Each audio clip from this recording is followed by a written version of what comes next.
किए महाराज, बड़े नाटक करते हैं। ताड़का और भी कम पड़े तो और भी बहुत नाम है हमारे पास में। सरसा करके राक्षसनी, रावण की राक्षसी सरसा, हनुमान जी को पसंद कर लिया उसने बीच में। मैं तुम्हें चाहती हूं, जाने नहीं दूंगी तुमको मेरे घर से। समुद्र के बीचा बीच में प्यार हो गया था सरसा का। बोलो, हनुमान जी सीता से प्यार करते ही वो अपनी मां को ढूंढने जा रहे हैं, वो बीच में आके खड़ी हो गई बहू बन के। मैं सास से ना मिलन दूंगी, क्योंकि दुनिया की बहुओं का रिकॉर्ड ही यही है कि सास से दूर करो पति को। तत्तम दर्शितम यथा मूलम व्यापकम तम ब्रह्म। हनुमान जी को सीता मां से मिलने नहीं दे रही, बीच समुद्र में रोक लिया है सरसा ने। नाम कितना धांसु है उसका, सर, हाँ सर, हाँ सरस, सरस, सरस, सरस। अल्लाह मल्ला ने तू खेड़ा होता तो वहां से हटने वाला। इतनी रसदार महिला थी वो सरस। कितने अच्छा है सरस, सरस माने अच्छा, इतनी अच्छी थी, पर काम अच्छा नहीं किया हनुमान जी के साथ। रोड़ा तो रोड़ा डाला, हनुमान जी को फंसा रही है।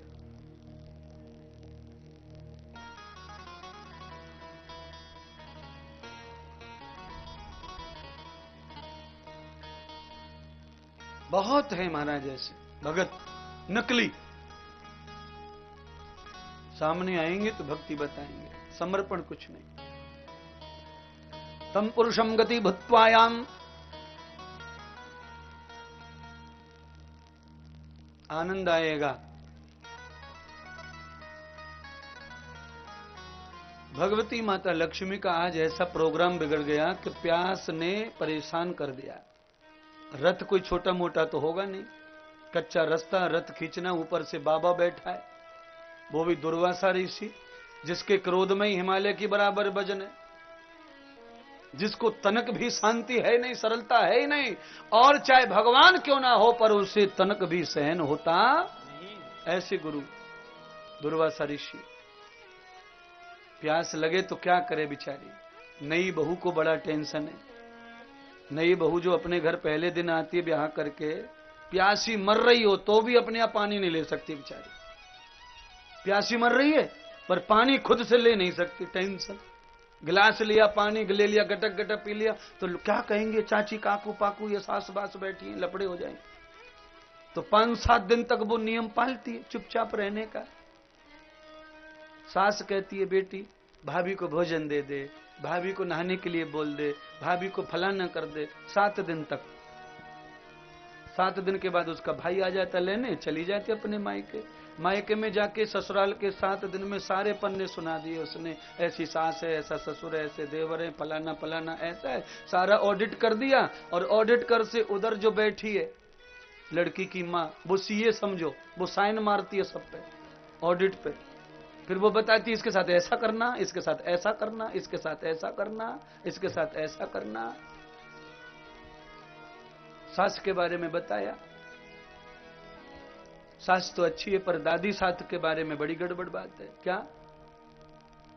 मेरी सास मुझे रोज बोलती है कि दादी सास है, उसके पैर दबाया कर। तो माँ जी मैं तो जब से गई तब से रोज दादी सास के पैर दबाती। और दादी सास भी ऐसी है कि वो चाहे घंटा दबा ले चाहे 2 घंटा, पर वो ना बोलती च नहीं। तो ऑडिट करने वाला जो सीए बैठा हो तो छोकरी के मायके में, उसने कहा बेटी ये नाखून काय के लिए बढ़ाए तूने, खाली कैटरीना बनने के लिए? ये नाखूनों का फायदा कब उठाएगी? पहली बार जब हाथ घुमाती है तू तभी शुरू कर दिया कर चाकू तलवार। और बिच्छू के काटने से किसी को स्वाद नहीं आता है।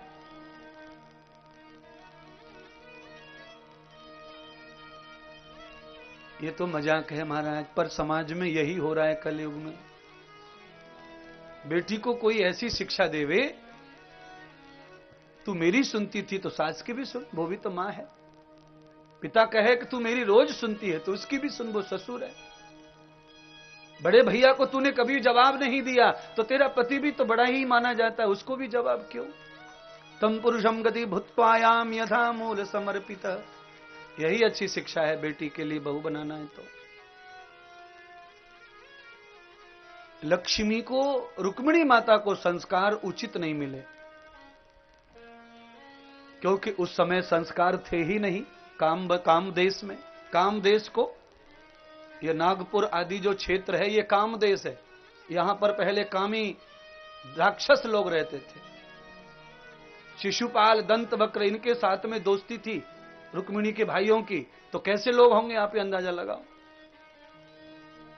मैं तो इतना जानता हूं, किसी आतंकवादी के साथ में अगर आपका रिलेशन है तो आप अच्छे नहीं है समाज में, देश में। ऐसा था उनका। इसीलिए माता रुक्मिणी ने अपने भाइयों के चरित्र को देख के 16 साल की अल्पायु में विवाह करने का निश्चय किया भगवान से। 16 साल विवाह की उम्र नहीं होती है, पर वो जबरदस्ती कर रहे थे अपनी बहन से शिशुपाल के साथ में विवाह करने के लिए।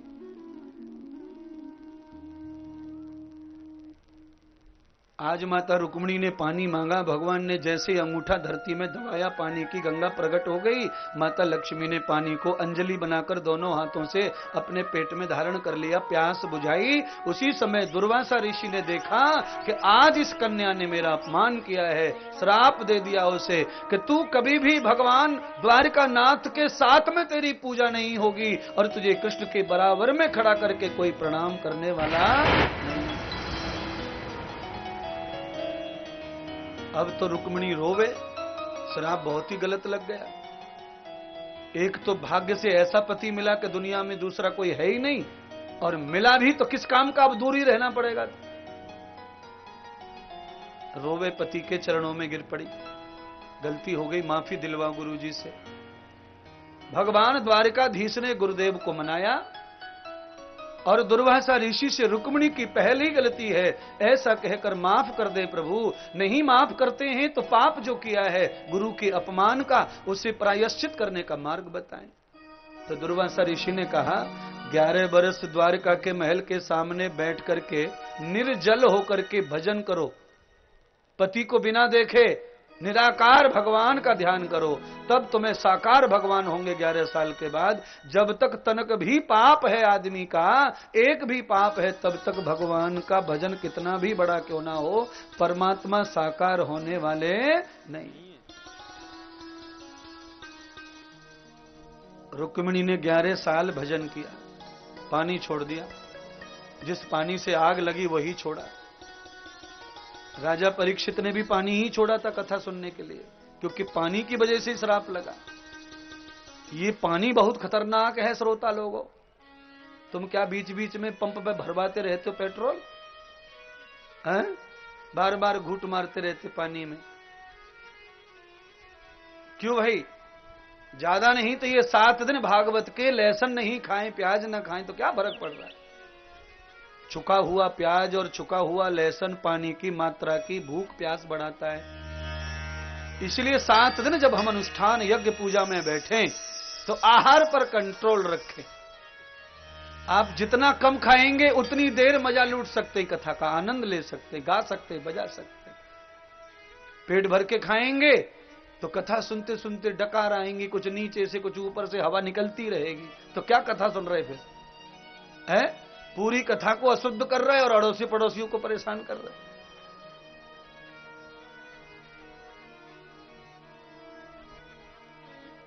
दिमाग कब अच्छा रहता है बताओ? हमारी बुद्धि, हमारे विचार शांत कब रहते हैं? जब पेट हल्का हो और पवित्र हो तब। पेट अगर भारी है तो भाई साहब चैन नहीं पड़ता, कुछ भी अच्छा नहीं लगता। पेट में ऐसे भादोके से बादल गरजते रहते, गुड़र गुड़र पुड़र पुड़र सुड़र सुड़र। अब हो क्या रहा है यही नहीं समझ रहा, कुछ भी नहीं हो रहा है। बिन बादल के बिजलियां तड़क रही हैं, बीमारी पैदा हो रही है, आंतों में पानी भर गया है, आंतें घूम नहीं रही, एक दूसरे से लड़ रही हैं, टकरा रही हैं, उसी को गर्जाबन बोलते हैं। पेट की खराबी, कब्ज होना। कथा, भागवत, अनुष्ठान, यज्ञ, ध्यान, भजन में आदमी को क्यों कहते हैं कि उपास करो, उपास करो? उपास से कोई फल थोड़ी मिलता है। उपास से व्यक्ति को भजन करने की, साधना करने की शक्ति मिलती है।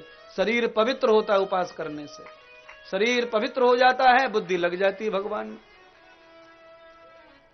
इसीलिए भोजन कम से कम ही करना, कम से कम सुंदर भोजन करना चाहिए। भोजन का स्वरूप अगर अच्छा नहीं है तो टाल दो, मत करो भोजन। हम लोग घर पे मूर्ति लाते ठाकुर जी की तो स्वरूप पसंद करते, दुकान पे कपड़े को खरीदते हैं तो स्वरूप पसंद करते हैं, भाजी पाला खरीदते ही स्वरूप पसंद करते हैं, टमाटर पे दाग लगता है ऊपर से तो अंदर से कितना भी अच्छा है हम लेते। ऐसे ही भजन का, भोजन का, कथा का, प्रवचन का, भोजन भी स्वरूप वाला होना। भोजन का स्वरूप अच्छा नहीं है तो आप प्रणाम कीजिए, मत ग्रहण करो। भोजन का स्वरूप सबसे पहले सुंदर होना, बाद में स्वाद देखेंगे, जो होगा सो देखेंगे। स्वाद को कम ज्यादा किया जा सकता है बाद में, पर स्वरूप को बदला जा सकता। हाँ बताओ कैसे बदलेंगे? आप बदल सकते हैं तो क्या बदल सकते हैं? गुण बदल सकते हैं। गुण, ज्यादा नमक हो गया सब्जी में, थोड़ा और चढ़ा दो कढ़ाई में, 100 ग्राम पानी डाल दो, नमक बराबर हो जाएगा। कम हो गया है तो चुटकी भर डाल दो, और स्वाद तो कम ज्यादा पूरा किया जाएगा, पर स्वरूप नहीं बदलता। गुण बदलते हैं, विचार बदलते हैं, और विचार बदलने से सब कुछ अच्छा हो जाता है। रुक्मिणी माता का 11 साल का व्रत पूरा हो गया। गुरुजी को एक ही उन्होंने गलती की गुरुजी की, कि पानी पी लिया गुरुजी के होते हुए बिना पूछे, ना सेवा की गुरुजी की, घर बुला लिया। जिस दिन गुरु घर आने वाले हैं उस दिन यजमान को जब तक गुरु चरण धो देना, चरणामृत ना दे दे, तब तक जल जीवा पर ग्रहण करना अपराध माना गया है। व्रतम कृत्वाम तदम सेवाम। रोज खाते पीते हैं, आज वो चीज हो रही है जो जन्म जन्म दादा परदादा मर गए पर कोई संत घर नहीं आए, और आज कोई संत अपने घर आ रहे हैं तो हम कैसे खाएं पिएं और सोए?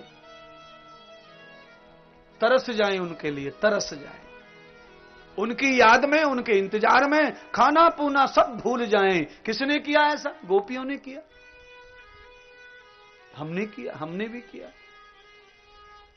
महापुरुष के दर्शन की सूचना मिली तो कैसा खाना, कैसा पीना, सारे शौक शून्य हो जाते हैं। सबसे सुंदर शौक है संत सेवा करना, गौ सेवा करना, राष्ट्र सेवा करना।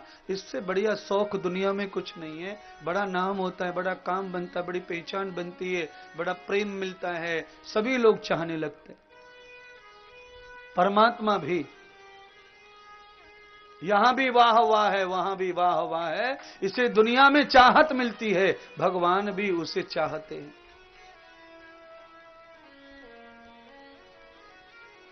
भगवान जिसे चाहते हैं उसे भगवान को भी चाहना पड़ता है। चाहिए आप भी चाहो है?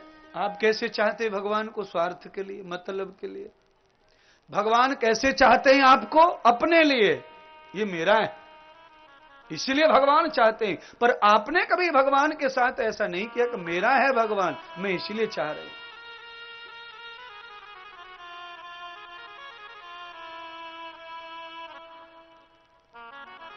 एक बार अपने भगवान की चाह में चाह मिला के तो देखो, एक बार उनकी मर्जी में मर्जी मिला के तो देखो, दूसरे दिन परिणाम क्या है, रिजल्ट क्या है जीवन के, उसके बाद समझेगा। चाह में चाह मिलाने को भगवान की भक्ति कहते हैं। आज माता रुक्मिणी को गर्भ धारण हो गया। 11 साल तप किया, 27 वर्ष की हो गई माता, उत्तम मां बनने के योग्य हो गई। तपस्या करके ब्रह्मचारी रही 11 साल शादी के बाद। जब उत्तम महिला हो गई तब भगवान ने उनको सौभाग्य का प्रसाद दान किया। तब कामदेव उनके घर पुत्र बन के आए प्रद्युम्न जी के रूप में। बोलिए प्रद्युम्न महाराज की जय। अच्छा, भगवान कृष्ण के घर में जन्म क्यों हुआ प्रद्युम्न के रूप में कामदेव का? भगवान शंकर के ऊपर आक्रमण किया था कामदेव ने, काम ने, तभी भगवान ने कामदेव को भस्म कर दिया था।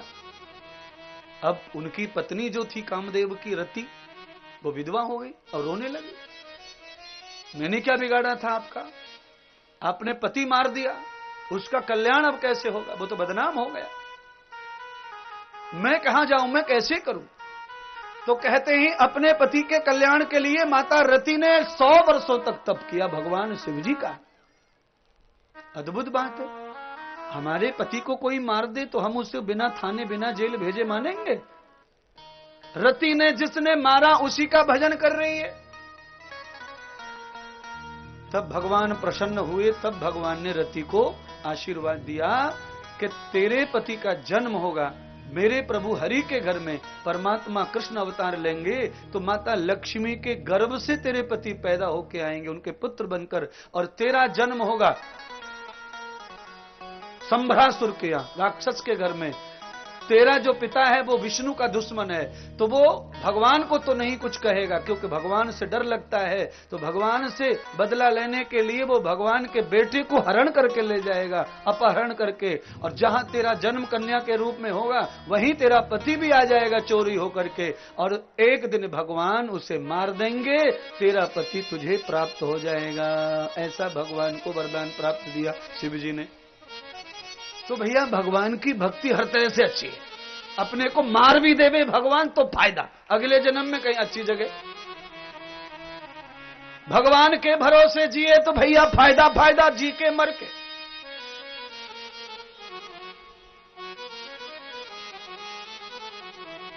संसार में किसी पे भी भरोसा पक्का कर लो, यहां कोई फायदा ही नहीं। 4 दिन की चांदनी फिर अंधेरी, फिर वही, कितने दिन विश्वास टिके? कितने दिन? भगवान के पुत्र प्रद्युम्न जी को संभरासुर उठा ले गया, अपहरण कर लिया गया, पानी में छुपा दिया सागर में जाके। आप जानते हैं सागर बटे हुए रहते पहले से, ये सागर उसका, ये चीन का, ये जापान का, ये भारत का, ये थाईलैंड का, ये जापान स्पेन का, ये मलेशिया का, और ये सिंगापुर का, ये श्रीलंका का। इतने देश तो मैंने बता दिया आपको समुद्र तटी। एक श्वास में तुम बता के बताओ 4-5 देशों के नाम लो। मैंने समुद्र के किनारे बसे हुए देशों का नाम फटफट बोल दिया है। अब तुम्हें ये पता कैसे समुद्र के तट पे? अब तुम सर्च करेंगे मोबाइल पे, नेट पे देखेंगे, देख लो। ये सब समुद्र तटीय देश हैं जो बहुत ही विकसित है। हमारा कठिन काम जो विकसित नहीं है, मैंने उनका नाम लिया नहीं। अफगानिस्तान, पाकिस्तान, ये भूखल्ले देश हैं बेचारे, परेशान है रोटी कपड़े के लिए। हर जगह पे कुछ न कुछ अलग अद्भुत परमात्मा की है, पर दिनचर्या भगवान की प्रति दिनचर्या अच्छी नहीं है तो भाई साहब समाज, घर, परिवार, जीव और देश कभी उन्नति कर सकता नहीं, कभी नहीं कर सकता। पूरे विश्व में 85 नंबर पे हिंदुस्तान, और अभी 6 नंबर पे आ गया। कैसे आया? इसलिए आया क्योंकि कम से कम 40 लाख महात्मा यज्ञ कर रहे हैं इलाहाबाद में। पूरे दुनिया में कहीं होता नहीं ऐसा जो भारत में होता है। इतनी कथा, कम से कम 10,000 कथा चल रही है एक ही जगह पर। कैसे समाएगा भारत का पुण्य? त्रिवेणी के संग में गंगा यमुना सरस्वती बह रही है, इतने महात्मा यज्ञ टैंकर घी ऐसे गिर रहे, कंटिन्यू अखंड घी यज्ञ कुंड में कलश बांध रखे महाराज। घी में दिया जलाने को घी नहीं है दूसरे देशों में। टैंकर यज्ञों का यज्ञ हो रहा है। राष्ट्र की शांति के लिए हर महात्मा के उस पर वही बोर्ड लगा है, देश शांति, राष्ट्र शांति के लिए, शहीदों की आत्म कल्याण के लिए। न जाने कहां कहां कितने यज्ञ हो रहे प्रयागराज में। उसका परिणाम कौन भोगेगा बोलिए? घी कहां का? भारत का। साधु कहां का? मंत्र कहां के? लकड़ी कहां की? गंगा यमुना सरस्वती, धरती माता। तो कल्याण किसका होएगा?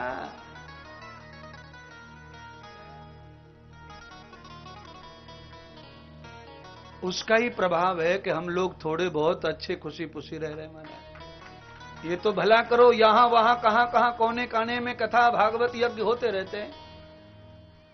हमसे नहीं होता है तो दूसरे के होता में गोता हम लगाते हैं, उसी में पवित्र हो जाते हैं महाराज। और आप कहेंगे महाराज ये बड़ी तुक मारी आपने, होता गोता। मैंने तुक नहीं मारी है, ये यज्ञ में होता है।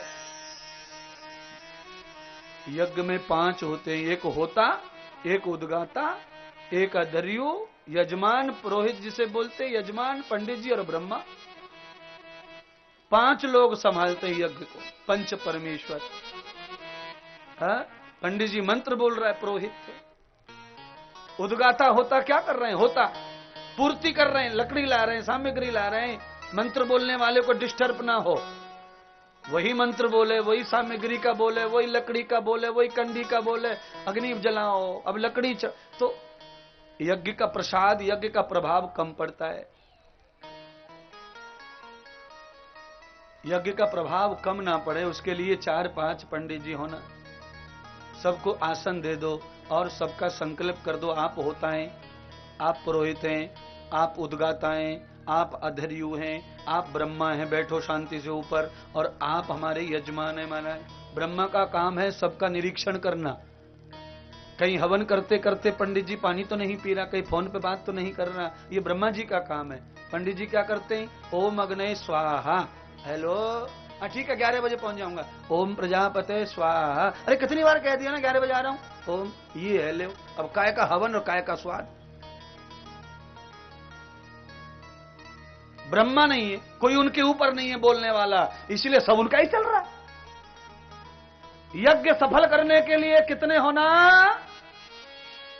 और ये मुक्का सफल करने के लिए कितने होना। हाँ, इन 5 के बगैर मुक्का नहीं बनता, दांत तोड़ने वाला। 5 के बगैर समाज में पंच भी नहीं बनते, 5 के बगैर ये संसार भी नहीं बनता। पंचभूतम यथा गति च प्रकृति भूत्वाम तनुना। वाल्मीकि ऋषि, अग्नि जल वायु पृथ्वी, ये 5 भूतों से संसार की ये समस्त रचनाएं रची गई। कल मैंने कहा था अपान उदान व्यान समान प्राण, 5 प्राण। 5 प्राणों की रक्षा के लिए कितने चाहिए, 5 पंडित जी। एक पंडित जी का काम क्या है, केवल मंत्री बोलता रहे, दूसरा काम ही मत कर। दूसरे का काम क्या है, कुछ भी कम ज्यादा हो रहा है देखो संभालो। तीसरे का एक तो स्पेशल यजमान की सुरक्षा के लिए होता है, अधर्यु। अधर्यु का मतलब है अधर रहना, उसका काम ही खड़े रहना है, घूमते रहना है। कोई प्रॉब्लम तो नहीं, कोई मक्खी तो नहीं बैठ रही यजमान पे, मच्छर तो नहीं काट रहा, क्योंकि मक्खी मच्छर बैठता है तो ऐसे करना पड़ता है ना, ऐसे ऐसे करना भी अपराध है यज्ञ में। कितनी महिमा है। अच्छा, मच्छर मक्खियां भगाने का काम किसका, ब्राह्मण का। मक्खी और मच्छर अच्छे होते हैं कि बुरे होते हैं, बुरे होते, तो बुराई का हटाने का काम ही ब्राह्मण का है। चाहे विचारों की बुराई, समाज की बुराई, कीड़े की बुराई, जंतु की बुराई, जो भी बुराई समाज की, ब्राह्मण की ही जिम्मेदारी है। पर अब रक्षक ही भक्षक हो जाए तो को कौन सुने हैं? हवन में आशीर्वाद दे रहे पंडित जी खड़े होके पानी से, और मैं कह रहा हूं ये परंपरा है, पानी से छिड़कते समय पंडित जी का वरदान, पंडित जी का आशीर्वाद सफल होता है। वो झूठ नहीं, ब्राह्मण को वरदान है भगवान का। कितना भी गुणहीन ब्राह्मण हो उसका आशीर्वाद लग जाता है, भगवान के यहां से छूट मिली है। पर यज्ञ पर खड़े हुए गुटखा तमाकू मुंह में चबाते हुए फिर आशीर्वाद ब्राह्मण का निष्फल हो जाता है, वो सफल नहीं होता। इसलिए ब्राह्मण की महिमा ब्राह्मण को बचाए रखनी है, समाज में अपने आप को संभाल के रखना है। अरे आपका हाथ जहां टिक जाए वो तुम्हारा कृपा पात्र हो जाए, ऐसी हवा, ऐसी वचन, ऐसे आशीष देना, पवित्र रखो। जिस मुंह से वेद के मंत्र निकल रहे, परमात्मा की श्वासें निकल रही हैं, उस मुंह में कैसे गुटखा तंबाकू बीड़ी सिगरेट मांस अंडा शराब भरना, ये कहां का नियम है, ये मंत्र क्या है? तो भागवत कहती है भगवान की श्वासें हैं मंत्र, इसलिए तो मंत्र से कल्याण होता है, इसलिए तो जीवन बनता है मंत्र से। श्वास से आदमी जीता है, मंत्र श्वास है भगवान की। भगवान अजन्मा है, कभी मरते नहीं, इसलिए उनकी श्वासें कभी रुकती, अजर मरे वेद भी फिर। इसलिए मंत्र दृष्टाम तदम भूत्वाम, जिनकी श्वास अच्छी है मंत्र वही बोल सकते हैं, जिनकी श्वास अच्छी नहीं है वो वेद का मंत्र बोल सकते अच्छा नहीं। हाँ जी, जिनको अस्थमा की बीमारी है, खांसी है, वो मंत्र नहीं बोल सकते, उनका मंत्र अशुद्ध हो जाएगा। श्वास खराब हो गई तो मंत्र बिगड़ेगा। भगवान द्वारिकाधीश ने संभरासुर का वध कर दिया। अब लड़की कन्या कहां जाए? तो भगवान ने उसे अपने पुत्र वधू के रूप में स्वीकार कर लिया। पहले ऐसा ही होता था, जिस भी राजा को जीत लिया उस राजा की कन्या, बहू, बीबियां जो भी हैं वो सब जीते हुए राजा की हो जाती थी पहले। क्योंकि पहले सबसे बड़ा धन महिला को, औरत को माना जाता था। पहले दुनिया में कोई जीते नहीं जीते पर महिला जीत ली, सब हो गया। महाभारत के युद्ध तक ऐसा चला है। सारी संपत्ति चाहे कुछ न हो, पर द्रौपदी परम धन था पांडवों का। दुर्योधन ने उसी को लगवाया जुए में। बस ये हार जाएंगे, इनके पास कुछ नहीं बचेगा। पहले इतनी महिमा महिलाओं की थी, इतनी महिमा, इतनी विशेषता। बाद में फिर चेंज हुआ, पैर की जूती बना लिया गया मुगल साम्राज्य में। मुगल आए, मोहम्मद गौरी गजनवी, ये पापी उल्टेरे जब आए तो इन्होंने जूती बना लिया स्त्री को, पैर की जूती। इसको निकालो उसको डालो, उसको निकालो उसको डालो। इनकी बीवियों का ही ठिकाना नहीं, कौन सी असली कौन सी नकली।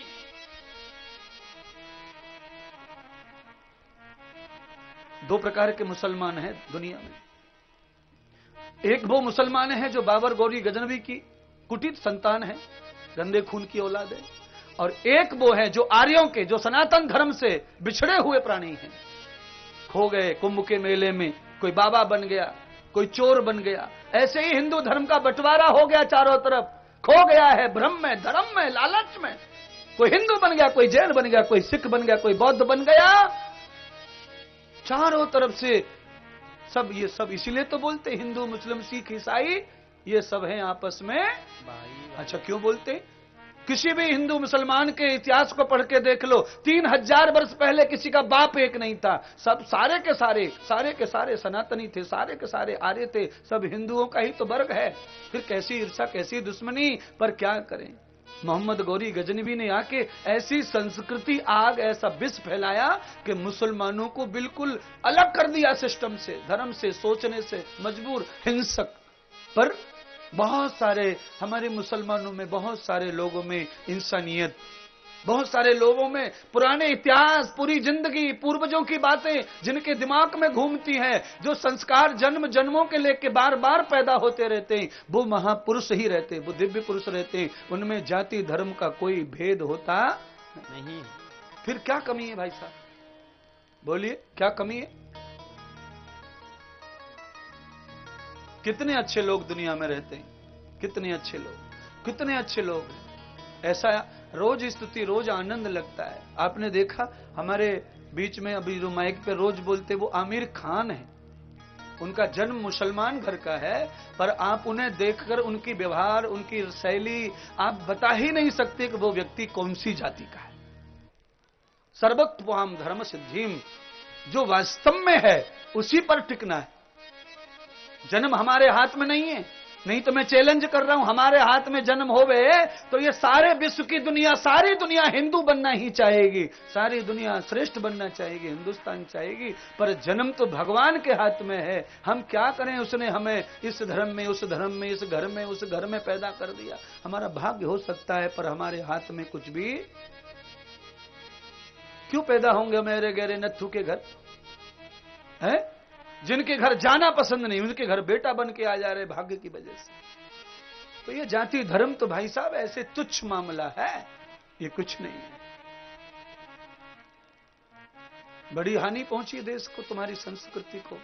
आज भगवान ने स्वीकार कर लिया रति को, प्रद्युम्न महाराज के लिए पत्नी के रूप में आ गई, सारा राज्य उनका हो गया। आज भगवान के पुत्र बड़े हुए तो भगवान ने आज्ञा की, जाओ पुत्र युद्ध करो भामासुर से। 16 साल का बेटा युद्ध करने के लिए चल पड़ा, तलवार तेग लेकर के। क्यों गर्दन झुकेगी? कहा जाओ, तुम्हारी मां सरी की मां जैसी महिलाओं को दुष्ट ने कैद कर लिया है, उनकी रक्षा करो।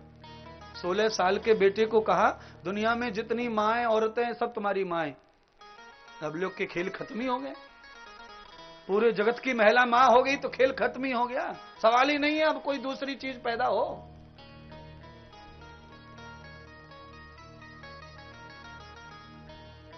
भामासुर को मारकर 16,100 स्त्रियों को प्रद्युम्न जी वापस लाए रक्षा करके। अयोध्या द्वारिका में पहुंची। सारी महिलाओं को परमात्मा ने शरणागति दी, सागर में स्नान करवाया। रुक्मिणी सत्यभामा